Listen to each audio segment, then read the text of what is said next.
Hey guys, it's Matt, and four wheels might move the body, but two wheels move the soul.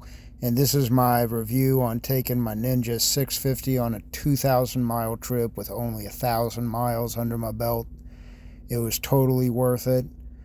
And this video will answer all the questions of how comfortable it is, the practicality, gas mileage, and all that. If you're wondering, Ninja 650 on a long ass trip, a sport bike on a long trip, would I recommend it? Hell yeah. Hell yeah, I sure would. It was a lot of fun. So the biggest thing is the comfort, right? I mean, for a sport bike, this was a lot more comfortable than you'd think. It doesn't have clip-ons. It's not a 600 class or a liter bike.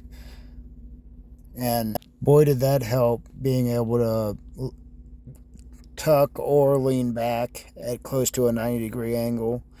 I'd say the seat was pretty comfortable, but the biggest thing was just the rider position. I mean, you don't have to lean, but you can if you want to. I had an 80-pound just stuffed backpack on my back the whole trip. Going down there, but I took about half of it out. Told my friend to ship it back, and the trip back was a lot more comfortable. And speaking of that, it was almost 700 miles down to Gulfport, and I did it all in one day, and that was a huge mistake. Now, 500 miles on a bike is, it's easy to do on a car, but on a bike, it's just way too much. Now, a big thing that was a big priority for me was gas mileage, and that was primarily the reason why getting a bike. One big reason.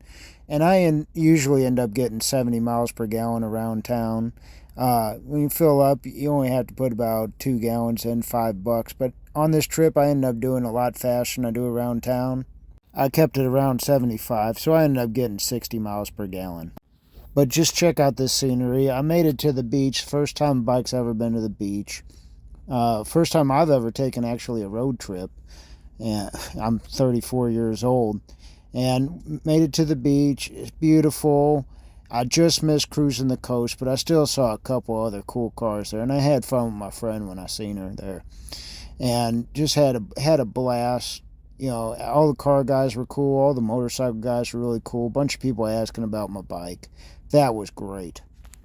Now, one big thing is when I left out, it was 45 degrees, and I knew it was going to be in the 80s when I got to Alabama and Mississippi. So big thing is your gear.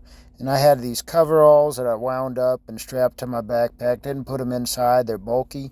I wore those whenever it got below, let's say 65, 60.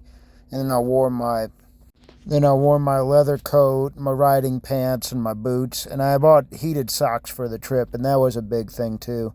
And you could see earlier I had my fleece hoodie and my fleece gaiter on. That really helped out, and I had my winter gloves too. Squat down. But boy, that backpack was a pain, and yeah, I'm gonna get saddlebags. But once I got to the beach, I just wore my regular gear, shirt, jacket, my riding pants and shorts or swimsuit, and emptied out a lot of my backpack, carried around my gallon of water. But it was just a real enjoyable trip, and I'm real glad I did it. Now, I will say, right before the trip, I wanted to get a Bluetooth headset for inside my helmet. This is a Freecon, and it's also a helmet cam, dash cam, and I did all the filming of this video through that. It's 2K quality, not the best, but it's good for a dash cam. I really enjoyed it. I couldn't have done this trip without it. It had music, you got to charge it up every time you stop, because with the camera, it only lasts 4.5 hours. And it takes 4 hours to charge, but hey, with just the music, it lasts 48 hours, and it was a blast, and I couldn't have done it without it.